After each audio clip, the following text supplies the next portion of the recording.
রামলালার প্রাণ প্রতিষ্ঠার পর এবার রাম দরবারের উদ্বোধন। সময়টা পেরিয়ে গিয়েছে 15 মাস, তবে এবার রামের রাজ্যাভিষেক। রামলালার প্রাণ প্রতিষ্ঠার জন্য গোটা বিশ্ব, গোটা সমস্ত সনাতনী ধর্মাবলম্বীরা অপেক্ষা করেছিলেন। প্রায় 500 বছরের অপেক্ষার অবসান হয়েছিল। আর এবার যে মূল গর্ভগৃহ তার মাথায় চূড়ার উদ্বোধন হচ্ছে এবং দোতলায় রাম দরবার অর্থাৎ রামের রাজ্যাভিষেক। সমস্ত মাহাত্ম্য নিয়ে আলোচনা করব। আমাদের সঙ্গে যে অতিথিরা রয়েছে, আগে তাদের সঙ্গে আলাপটা সেরে নিই। আমাদের সঙ্গে রয়েছেন পুরাণ গবেষক মানস ভট্টাচার্য, স্বাগত জানাবো রিপাবলিক বাংলাতে।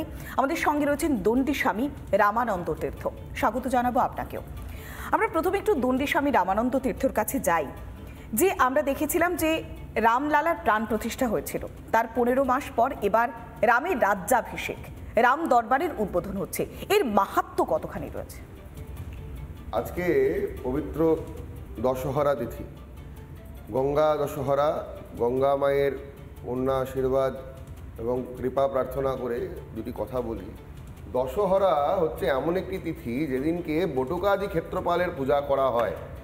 যে কোনো মন্দির যা আমাদের ভারতবর্ষের প্রাচীন স্থাপত্যশৈলী দেখলে আমরা দেখব যন্ত্রাকৃতিতে নির্মাণ হয়, সেই মন্দিরের যে চতুর্দ্বার হয়, আপনারা জানেন পুরী মন্দিরেরও চতুর্দ্বার হয়, অন্যান্য মন্দিরেরও 4টি দ্বারই হয় মূলত। এখানে থাকে বটুক, যোগিনী, ক্ষেত্রপাল এবং গণপতি। এই বটুকাদি ক্ষেত্রপালের যে পুজোর এক সবথেকে উৎকৃষ্টতম দিন হচ্ছে আজকে গঙ্গা দশহরা। তাই আমার যতদূর মনে হয় যে আজকের এই অন্যতম পূর্ণ দিনটিকেই শাস্ত্রবিদরা চয়ন করেছে আজকের এই অনুষ্ঠানের জন্য। আর দ্বিতীয়ত যে মন্দিরের যে চূড়া, এই চূড়া যখন হয়ে যায় তখন কুম্ভাভিষেক হয়। আমরা দেখছিলাম চূড়াটা হয়ে গেছে, সোনা দিয়ে বাঁধানো হয়ে গেছে। তো কুম্ভাভিষেক হওয়া মানে সেই মন্দিরটি সর্বাঙ্গীন রূপে পূর্ণতা পায়। দক্ষিণ ভারতে এই নিয়ম খুব ব্যাপকভাবে প্রচলিত। ওখানে প্রতিটি মন্দির 12 বছর পর পর কুম্ভাভিষেক হয়। উত্তর ভারতেও এই সংস্কৃতি, যা একসময় মুঘল হানাদারদের অত্যাচারে শেষ হয়ে গেছিল, পুনরায় সেটা জাগরিত হচ্ছে। সমস্ত মন্দিরগুলিতে স্বাস্থ্যসম্মতভাবে আবার পুনরায় পুজো পাঠ শুরু হচ্ছে বা সেই নিয়মকানুন ফলো হচ্ছে। এটা অত্যন্ত হর্ষের বিষয়। মানে পুজোর যা যা উপাচার আমরা সেটা দেখেছিলাম যে দুদিন আগে থেকে শুরু হয়েছিল, কলস যাত্রা থেকে শুরু হয়েছিল, এবং যে আরও যে পুজোর যে নিয়মকানুনগুলো, সেই পুজোর নিয়মকানুনগুলো মানা হচ্ছে। আমরা একটু পুরাণ বিশেষজ্ঞের কাছে যাই। মানসবাবু, যে ছবিটা আমরা দেখতে পাচ্ছি যে অযোধ্যা জুড়ে তো মানুষজনের ঢল নেমেছে, তবে যে রাম দরবার, সেই রাম দরবারের ছবিটাও বেশ খানিকটা আকর্ষণীয়। কেননা প্রথমে রাম এবং মাতা সীতা, তারা দুজনে বসছেন, পেছনে থাকছেন ভরত শত্রুঘ্ন, সামনে থাকছেন লক্ষণ আর বজরংবলী। অর্থাৎ পুরাণে যেভাবে রাম দরবারটাকে সাজানো হয়েছিল, সেই একই রূপ আমরা এবার অযোধ্যা রাম মন্দিরে দেখতে পাচ্ছি। রাম দরবারের বৈশিষ্ট্য সম্পর্কে তুলসীদাসী রামায়ণে আছে। রাম দরবারের যে ছবিটা, সেটা কোথাও থাকে 4টি আইডল, মানে রাম, সীতা, হনুমান নিচে বসে আছে এবং লক্ষণ, আর কোথাও ভরত শত্রুঘ্ন থাকে, এখানে ভরত শত্রুঘ্ন আছে। সেখানে বলা হয়েছে যে রাম দরবারের শুধু ছবিটাই যদি কোনো বাড়িতে বা কারো কাছে থাকে, তাহলে সে সম্পূর্ণভাবে বিপদমুক্ত হয়। এটা তুলসীদাসী রামায়ণের কথা। এখন প্রশ্ন হচ্ছে যে সেই রাম দরবার এখানে প্রতিষ্ঠা করার সূচনা কেন করা হচ্ছে? তার কারণ হচ্ছে আমরা বোধহয় রামরাজ্যের দিকে আরও এক ধাপ এগোলাম।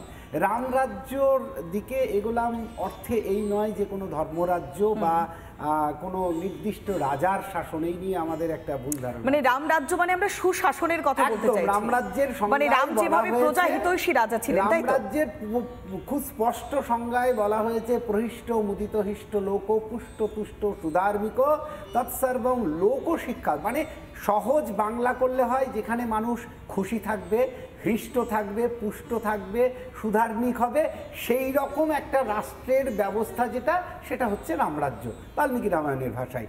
তো সেই রকম একটা রাষ্ট্রের সূচনা করতে গেলে ওই রকম একটা দরবার দরকার।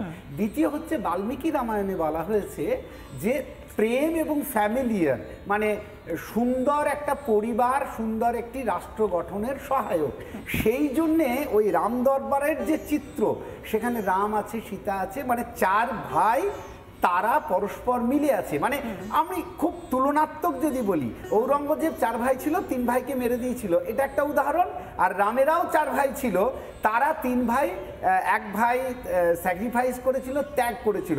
এখন এই ত্যাগ যারা করেছিলেন পিতৃসত্য পালনের জন্য, সেই ভাইয়ের আদর্শকে সামনে রাখবো, নাকি যে বাবাকে বন্দি করে বাকি ভাইদের মুণ্ডচ্ছেদ করেছিল সেই ভাইয়ের আদর্শকে সামনে রাখবো? সেটা এখন বড় প্রশ্ন, যে আমরা আর এক ধাপ এগোলাম রামরাজ্যের পথে, রাম দরবার। নিঃসন্দেহে মানুষবাবু, যে আমরা রামরাজ্যের দিকে এগোচ্ছি, যেভাবে রামলালার প্রাণ প্রতিষ্ঠা হয়েছিল, তারপরে রাম দরবারের উদ্বোধন হচ্ছে, একসঙ্গে আরো 8খানা দেবদেবীর যে মন্দির, সেই মন্দিরের উদ্বোধন হচ্ছে।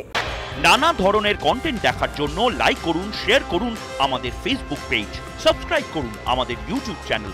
পাশাপাশি অন্যান্য ব্রেকিং নিউজের জন্য অবশ্যই চোখ রাখুন রিপাবলিক বাংলায়।